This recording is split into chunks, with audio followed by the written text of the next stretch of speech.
Buenas tardes, chicos.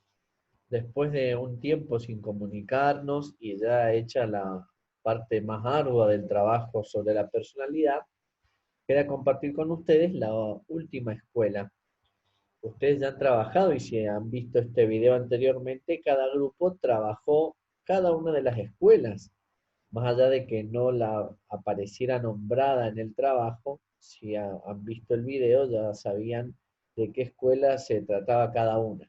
No vamos a detenernos en ella, sino fundamentalmente en la última, que le había dicho que me iba a encargar de poder explicarle, que es la que desarrolla Freud desde una teoría psicoanalítica, donde hay dos claves, lo psicosexual y lo que él denomina fases de esta teoría. Primero, Freud nunca va a definir lo que es la personalidad. Él lo que intenta hacer a partir de esos estudios es explicar algunas situaciones que lo han llevado al desarrollo de la teoría psicoanalítica. Y él va a hablar del desarrollo psicosexual de la persona a través de algunas etapas que tienen sus características y situaciones que ocurren cuando no se ha logrado alcanzar esa situación vivida y se logra un espacio de fijación, quiere decir algo que perdura en el tiempo. Las etapas son las que ustedes ven aquí, la oral, la anal, la fálica, la de latencia y la genital. En todas ellas hay un factor en común que es la zona erógena. Cuando decimos zona erógena nos referimos a una zona del cuerpo que produce placer, que produce un equilibrio, que hace, diría Freud, volver a esa no necesidad de nada donde estábamos completos. Algunos dirán más adelante, es como volver al seno materno. La primera etapa, la etapa oral, él la describe en los primeros años de vida, la zona de placer es la boca, donde todas las acciones asociadas al succionar van a ser las que van a llevar al placer, a un sentirse completo. Si vemos a un niño es la edad en que se lleva todo a la boca, porque conoce por la boca. Por ahí ingresa su alimento y el afecto. Por eso es tan importante el hecho, incluso ustedes lo han visto, que se ha puesto nuevamente como en valor, el amamantar a los niños, ¿no? Bueno, porque diría Freud, en esa etapa el niño va creciendo en la capacidad de recibir, de aprender, de incorporar de una forma ordenada. ¿Qué pasa si en esta etapa no se ha logrado todos estos elementos? Surge una fijación o un descontrol oral. Hay una superación nula, entonces cuando estoy nervioso mastico, me como las uñas, tomo algo porque estoy angustiado, de ahí el consumo de alcohol, fumo para calmarme, hablo todo el tiempo, trato de satisfacer oralmente con la boca aquello que no pude hacerlo en su momento, ¿no? Eso va a servir después para el análisis de la personalidad. La segunda etapa, la etapa anal, comienza a los 2 años de vida, dura entre 2 y 3 años, donde la zona de placer va a ser el ano y las funciones de expulsión y retención, sea de la materia fecal o de la orina. Y allí se produce el placer por la producción y lo que la persona genera, y eso implica una expectativa a lo demás. Por eso no es extraño que en esta edad los que tienen hermanos más pequeños vean que sus hermanos meten la mano en la caca y se la muestran, se hacen pis, porque es su producción, ellos están haciendo algo, es la capacidad de producir de algo que es una incipiente prolijidad, de que hacen por sí mismo y que da seguridad. Si en esta etapa hay una fijación, puede notarse con dos elementos, o bien simbólicos o bien físicos. A veces un excesivo control de los esfínteres de la producción nos puede llevar a experimentar estreñimiento, ¿no? En lo que a veces se dice ese tránsito lento, que no tienen todas las personas, o al revés, cuando hay un descontrol en la producción, una incontinencia, la incapacidad de poder controlar las esfínteres, las neurosis que tienen que ver a veces con elementos que se orinan las personas, los niños sobre todo, sumado a otros elementos, ¿no? Y simbólicamente tiene que ver con el uso del dinero. Aquel que ha un excesivo control cae en la avaricia, un avaro, y aquel que no ha podido superar esta etapa de la Freud es típico su despilfarro, no tiene nada, le alcanza nada, todo lo que recibe lo da automáticamente. Esa es la etapa anal. En la tercera etapa, que él denomina fálica, la zona erógena está asociada al descubrimiento de los genitales y la experiencia de soledad que el niño vive y el deseo de volver a la unión primera con su madre. Y es fálica porque Freud dice que el falo, que es la representación simbólica del pene, viene a marcar como la idealización de una persona, en el contexto obviamente freudiano, de una libertad y una capacidad de autonomía en sí misma. Aquí se va a dar los famosos complejos de Edipo, que es una lucha de identificación, tanto para el varón como para la mujer, aunque va a ser distinto para ambos. El varón que quiere volver a estar unida con su madre, la dificultad que va a tener será en otro varón a quien su madre le presta toda la atención. ¿Cuál va a ser el modo de luchar si él es pequeño? Parecerse a ese varón, ponerse su ropa, tener sus mismos gestos, sus mismas actitudes. La mujer también quiere volver a estar una con su madre, pero encuentra un enemigo, un varón, y se descubre que ella no puede ser varón, porque no tiene pene, no tiene falo. Y entonces, ¿qué proceso hará para poder estar junto a su madre? Freud va a decir que el proceso que hará, un poco más complejo, será seducir al varón para poder estar con su madre. Por eso la niña comienza a vestirse como la mamá, a perfumarse, a recibir al papá, a darle todo el cariño, pero de fondo es para alejarlo de la madre y poder estar ella con la madre, ¿no? Por eso en esta etapa hay una incorporación de la norma, de la ley, en la figura del padre. Hay una identificación con el progenitor del mismo sexo. La nena se identificará con la mujer y el nene se identificará con el varón. Y hay una promesa de lucha a futuro. El varón no puede luchar con su padre porque es pequeño. La niña no puede luchar con su padre y su madre porque es pequeña. Llegará el momento de la lucha cuando se crezca.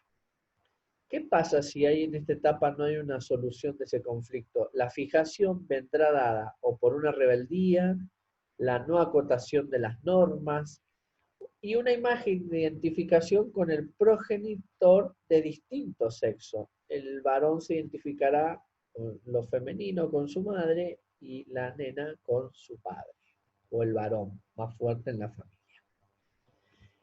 Pasada esta etapa fálica de los 3 a los 5 años, Freud plantea la etapa de latencia, donde pareciera que todos los conflictos se duermen, y es la etapa de la escolarización, la etapa de los primeros amigos, donde se va incorporando a la sociedad. Esta latencia se rompe con la pubertad, donde la nueva fase es la fase genital, que dura ya vida adulta, donde se da el descubrimiento y la zona erógena va a ser la genitalidad. Recuerden que la fálica también era lo genital, pero estaba asociado al encuentro con el otro.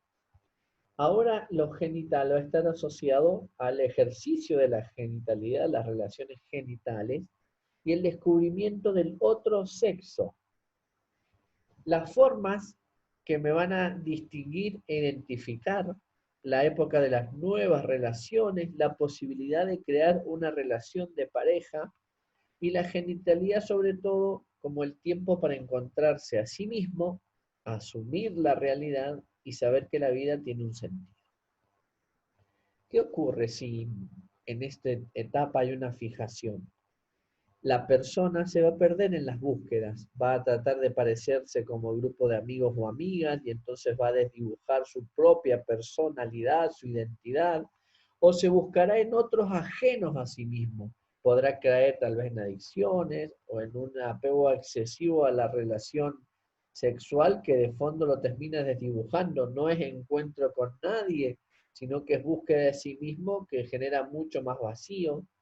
el escapar a toda costa de la soledad por los medios que los conocemos ustedes y todos sabemos que hay muchos medios de escapar de la soledad, pero que terminan condenándonos a mayor soledad y de fondo a una vida sin sentido.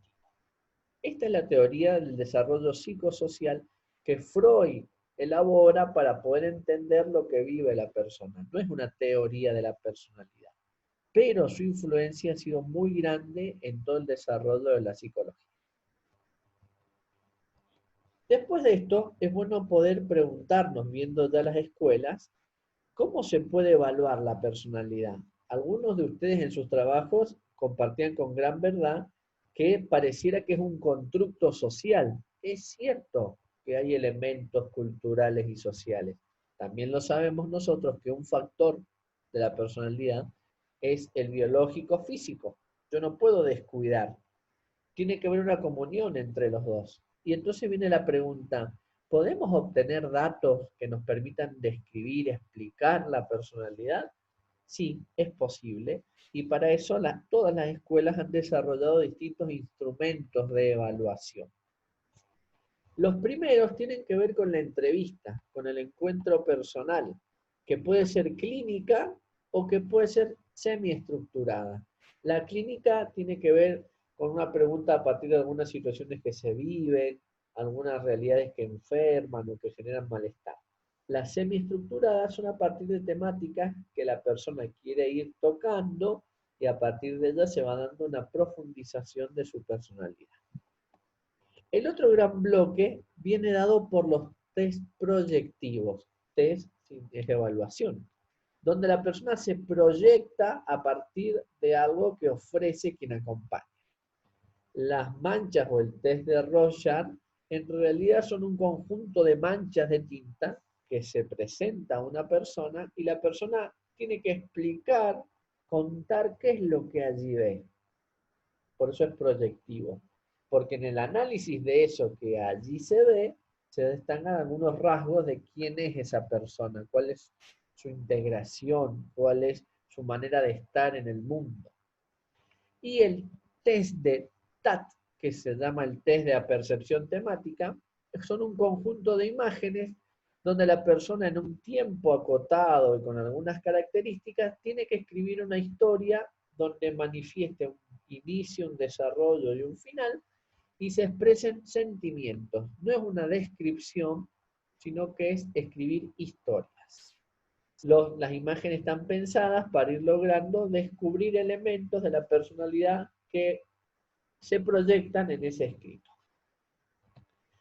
Y por último, el gran bloque de elementos para evaluar la personalidad son los cuestionarios o inventarios de la personalidad.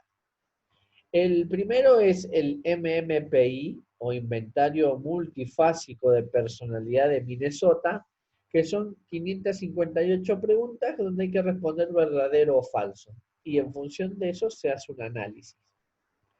Luego está el cuestionario de Eysen, que tiene 98 afirmaciones que hay que responder sí o no. Verán que todos los cuestionarios inventarios responden sobre todo a la teoría factorialista. Los 16 PF de Cattell son un conjunto de preguntas cuyas respuestas después se agrupan en los 16 factores fundantes que Cattell ha elaborado. Y luego el BFQ, que es el cuestionario B5, que son 132 afirmaciones con 5 posibilidades de respuesta que luego se cotejan y esas 5 posibilidades de respuesta están como esquematizadas en 5 estilos de personalidad. Estos son entonces los instrumentos de evaluación. Hay muchos más. Los más comunes son la entrevista, el test proyectivo y los cuestionarios o inventarios de personalidad.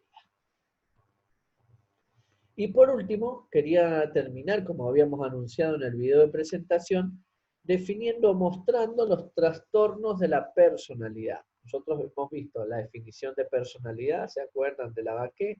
Vimos escuelas de personalidad, vimos que hay instrumentos para evaluar la personalidad, los que acabamos de presentar, y también hay que reconocer que hay trastornos de la personalidad.